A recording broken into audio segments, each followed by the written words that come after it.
पीले दांत वाली बहू। रंजना कभी ब्रश नहीं करती थी। उसे कितनी बार उसके माँ बाप ने डांटा, लेकिन उसका कोई असर उस पर होता ही नहीं था, जिस कारण से उसके दांत पीले पीले हो जाते हैं। शादी के बाद अरे बहू, वैसे तो तुझ में कोई कमी नहीं है, पर तेरे दांत इतने पीले कैसे हैं बेटा?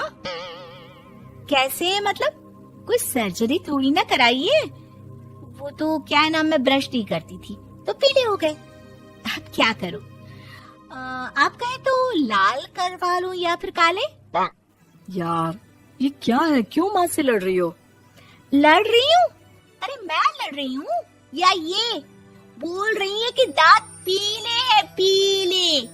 अरे तपस्या थोड़ी ना की है इन्हें पीले करने के लिए। बकायदा ब्रश नहीं किया है 20 साल तक, तब जाकर। छी, कैसी बात कर रही हो? ये उस वक्त तो पीले नहीं थे जब हम लोग तुम्हें देखने आए थे। अरे तब साफ करवा लिया होगा डेंटिस्ट के पास जाकर। अब देखो कैसे पीले पीले लग रहे हैं। रंजना सास की तरफ गुस्से से देखती है। फिर शुरू हो गई पीले पीले पीले। अरे पीले तो तब भी थे जब मेरे हाथ का रसगुल्ला उड़ा उड़ा कर खा रही थी और बोल रही थी, लड़की नहीं गुणों का खजाना दे रहे भाई साहब आप। खैर, अब वो लोग करते भी तो क्या करते, पीले दांत वाली बहू पल्ले पड़ी थी तो झेलना तो था ही। एक दिन कीर्तन में रंजना गाना गा रही थी। अरे कमला बहन, माँ का द्वार है, यहाँ तो सब शुद्ध होकर आते हैं, फिर अपनी बहू को ब्रश भी नहीं करवाती तुम।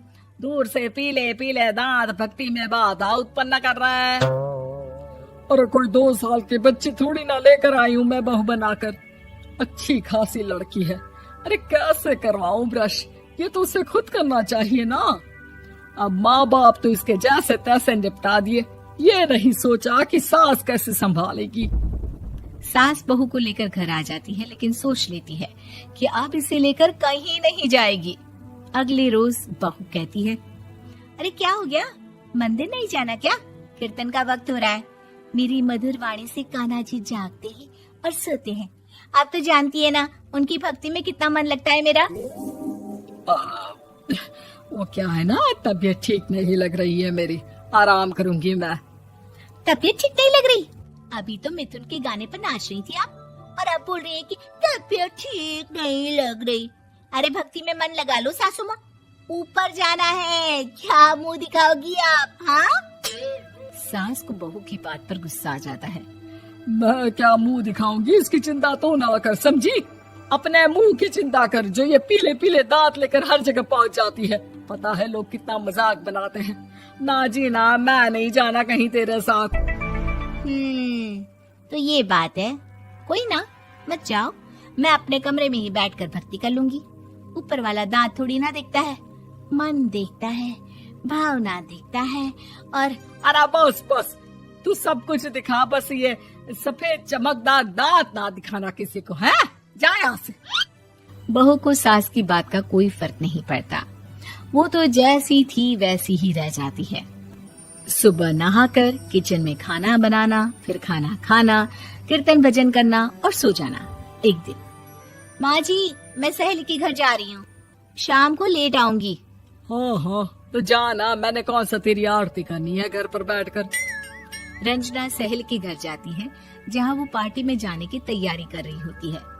अरे शिखा, कहाँ जाने की तैयारी कर रही है? मैं गलत वक्त पर आ गई क्या? अरे नहीं यार, उल्टा सही वक्त पर आई है।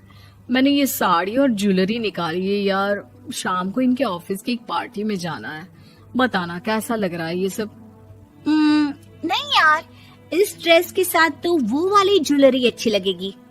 हाँ हाँ सही बोल रही है, मैंने ध्यान ही नहीं दिया। वैसे तो हमेशा से मस्त फैशन सेंस रखती है। तो बड़ा जाती होगी ना पति के साथ पार्टी में। रंजना कुछ नहीं बोलती, बस सोचती है कि यार काश ये बात सही हो जाती, पर मैं क्यों नहीं जाती पार्टी में? क्या इन लोगों की कोई पार्टी होती नहीं होगी? रंजना घर आती है और रात में पति से सवाल करती है, एक बात बताइए, आप मुझे किसी पार्टी में क्यों नहीं ले जाते? क्या आपकी यहाँ ऑफिस में पार्टी नहीं होती? पति बेचारा क्या कहता कि दांत पीले हैं तुम्हारे इसलिए। अरे कोई पार्टी होती नहीं हम लोगों के ऑफिस में, तो कहाँ से लेकर जाऊं? और मार्केट, मॉल, कहीं वीकेंड घूमना, कहीं तो। अरे यार, सारे हफ्ते में एक छुट्टी मिलती है, तो सोचता हूँ कि आराम ही कर लूं। क्यों? रंजना मन मार के रह जाती है। पहले कभी सास के साथ मंदिर जाया करती थी, लेकिन वो भी सास ने ले जाना बंद कर दिया। घर बैठी बैठी रंजना बोर हो जाती है। तभी उसे आइडिया आता है और वो मायके जाने का सोचती है।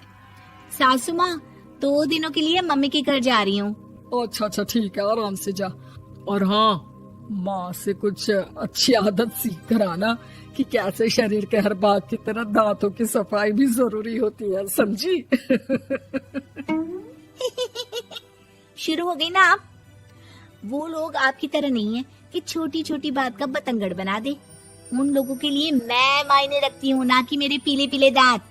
रंजना माँ को बिना बताए उन लोगों को सरप्राइज देती है, लेकिन जैसे ही वो दरवाजे पर पहुँचती है, अंदर देखती है कि घर वाले कहीं जा रहे होते हैं। अब माँ, काश रंजना दीदी के दांतों वाली प्रॉब्लम नहीं होती, तो वो भी हम लोगों के साथ चलती ना बुआ जी की बेटी की शादी में। हाँ बेटा, लेकिन अब उसे कौन समझाए कि उसको उसके पीले दांत नहीं दिखते, लेकिन उसके आसपास के लोगों को कितना एम्बैरेसिंग फील कराते हैं। मुझे तो कितनी बार उसके स्कूल की टीचर ने शिकायत की कि उसके साथ कोई लड़की बैठना भी नहीं चाहती, और ना ही कॉलेज में कोई उससे बात करना चाहता था। लेकिन पता नहीं क्यों उसे ये बात समझ में ही नहीं आती। कोई कमी नहीं है उस लड़की में, बस यही कि दांत पीले हैं। वो तो भला हो जीजा जी और उनकी माँ का, जो दीदी को जैसी है वैसे ही रखा हुआ है। रंजना को अपने घर वालों की बात सुनकर बहुत दुख होता है। वो सोचती है कि वो क्या करे, लेकिन फिर वो सीधा डेंटिस्ट के पास जाती है, अपने दांत चमकाती है और कसम खाती है कि वो रोज ब्रश करेगी। अरे क्या हो गया? तुम तो 2 दिनों के लिए गई थी ना, पर कोई ना, अच्छा है, चलो आ गई तो। रंजना सास के सामने आकर खड़ी हो जाती है और पूरी स्माइल करती है, उसके चमकदार दांतों को दिखाती हुई। हैं? चले मंदिर। माँ, मुझे माफ कर दीजिए, मैंने आप लोगों को बहुत एम्बैरेसिंग फील करवाया। मैं आज से रोज ब्रश करूंगी।